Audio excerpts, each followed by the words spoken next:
खाने में कोई जहर घोल दे इसका फिर भी इलाज है। खाने में कोई जहर घोल दे इसका फिर भी इलाज है, लेकिन कानों में अगर कोई जहर घोल दे तो इसका कोई इलाज नहीं है। नमस्कार, सुस्वागतम, वेलकम, अभिनंदन। मैं हूं आपके साथ आपकी अपनी होस्ट एंड दोस्त डॉक्टर वायरा की। आपका स्वागत अभिनंदन करती हूं आपके, मेरे और माता रानी के इस खूबसूरत से यूट्यूब चैनल पर। हुए सुबह की राम राम। कैसा है मेरा ये संसार? दिन दुगनी रात चौगनी आप तरक्की करें, माता रानी की असीम कृपा पर बनी रहे और जीवन में कभी किसी चीज की कोई कमी आपको ना रहे। आषाढ़ मास की शुक्ल पक्ष की द्वितीया तिथि आरंभ होती है और कब है? 29 जून शुक्रवार वाले दिन बहुत जबरदस्त काम होने जा रहा है। श्री जगन्नाथपुरी रथ यात्रा। आपको पता है ना, रथ बनाना आरंभ कब करते हैं? अक्षय तृतीया से ये रथ बनना शुरू होता है और जंगलों में जाकर विशेष नीम की लकड़ी को तोड़कर लाया जाता है और उस नीम की लकड़ी से इस रथ को बनाया जाता है और बनना शुरू हुआ था अक्षय तृतीया पर, जो अभी पीछे गई थी। और रथ यात्रा है 29 जून को। हमेशा आषाढ़ मास के शुक्ल पक्ष की दूसरी तिथि से ही रथ यात्रा आरंभ होती है। तो आप सभी देशवासियों को, सभी लोगों को, मेरे संसार को, मेरे परिवार को जगन्नाथपुरी रथ यात्रा की बहुत बहुत शुभकामनाएं। और आप बहुत भाग्यशाली हैं, आपने करोड़ों पुण्य किए हैं अगर आप जगन्नाथपुरी में जिन हैं या वहां रहते हैं या किसी भी तरह से इस रथ यात्रा में जुड़े हुए हैं। लेकिन कार्यक्रम की शुरुआत हमेशा की तरह बिलीव इन कर्मा। कैसा है मेरा ये संसार? आप दिन दुगनी रात चौगनी तरक्की करें, माता रानी की असीम कृपा आप पर बनी रहे, जीवन में कभी किसी चीज की कोई कमी ना रहे। जगन्नाथपुरी एक ऐसा मंदिर है जिसमें अपने जीवन में एक बार अगर आपने जाकर दर्शन कर लिए, मात्र एक बार, तो मुझे लगता है इस दुनिया में आना आपका सार्थक हो गया।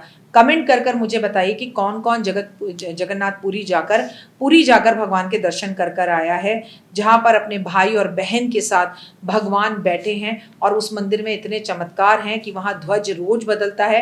कहते हैं जिस दिन ध्वज नहीं बदलेगा उस दिन 18 साल के लिए ये मंदिर बंद हो जाएगा। जिस मंदिर की परछाई दिखाई नहीं देती, जहां पर ध्वज विपरीत दिशा की तरफ उड़ता है, जिस मंदिर के आसपास से कोई भी पक्षी गुजरता नहीं है, और जिस दिन गुजरेगा उस दिन धरती का विनाश हो जाएगा। कहते हैं जिस दिन कलयुग का समापन होगा उस दिन ये जो मंदिर है पुरी का, ये पूरा का पूरा समुद्र में वैसे ही डूब जाएगा जैसे श्री कृष्ण भगवान की द्वारका कभी जल में पूरी तरह से मग्न हो गई थी। ऐसा ही होगा। तब भी युग बदला था, अब भी युग बदलेगा। लेकिन सबसे अच्छी और अनोखी बात इस मंदिर की है कि 12 साल में एक बार ये मूर्तियां बनाई जाती हैं, मतलब नई मूर्ति बनती है और पुरानी मूर्ति में से भगवान के दिल को निकाल कर नई मूर्ति में प्रवेश किया जाता है। डॉक्टर चेक करने के लिए आता है और मूर्ति के अंदर से धक धक की आवाज आती है।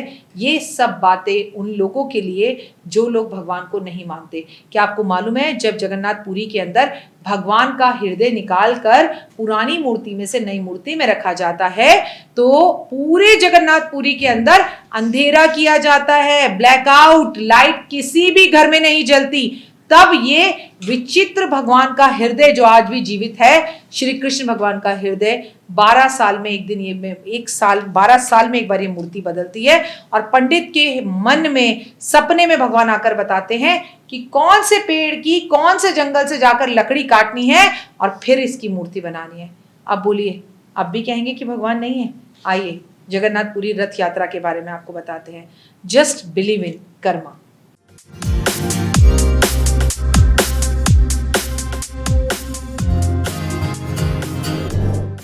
सबसे पहली बात तो ये यात्रा बहुत शुभ होती है और कहते हैं जगन्नाथ जग के पालन करता है जगन्नाथ। उड़ीसा में है ये मंदिर। जगन्नाथ यात्रा में भगवान जो है स्वयं अपने भाई बलराम और अपनी बहन सुभद्रा के साथ गुड़ियाना या मंदिर जाते हैं। यानी ऐसा कहा जाता है कि अपनी मौसी के घर विश्राम करने के लिए 7 दिन के लिए जाते हैं। बिल्कुल वैसे ही जैसे आप अपनी गर्मी की छुट्टियों में नानी के घर जाते हैं, पर ये वो जमाना था जब हम अपनी नानी के घर जाते थे।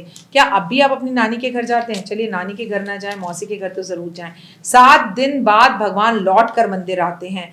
कहा जाता है ये यात्रा जबरदस्त यात्रा है। इस यात्रा के लिए विदेश से लोग आते हैं। कहते हैं इस यात्रा में जिस व्यक्ति ने रस्सी खींच ली उसके पुश्तों के भी पुरखों ने अगर कोई पाप करे हो तो वो खत्म हो जाएंगे।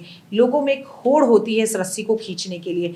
नीम और नारियल की लकड़ी से बनाया जाता है ये रथ, और ये रथ बनना शुरू होता है अक्षय तृतीया से, और जंगलों से ये लकड़ी काट कर लाई जाती है। इस कार्य के लिए एक समिति बनाई जाती है और समिति के लोग मिलकर इस रथ यात्रा के लिए रथ बनाते हैं और फिर लोगों को दिखाने के लिए ये रथ लंबे समय तक मंदिर के बाहर ही दिखाई देता है।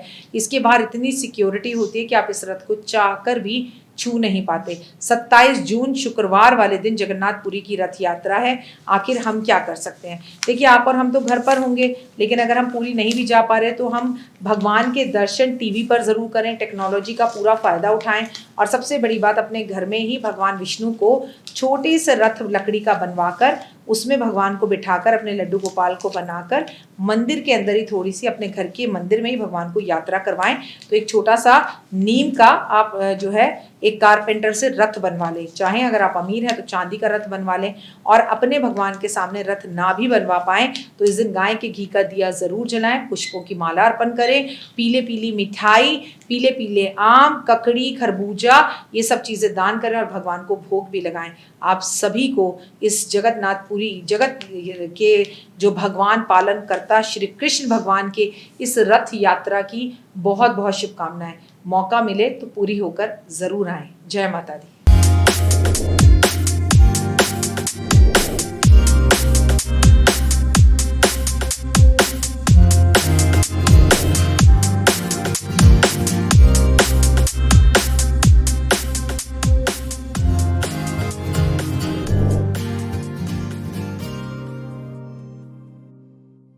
जीवन में है समस्या, नहीं मिल रहा तकलीफों से छुटकारा, नहीं मिल रही मनचाही नौकरी, टूट गया है विश्वास, सांस से आपकी बिल्कुल नहीं बनती और खत्म हो गई है आस, भगवान से आपका विश्वास उठ चुका है।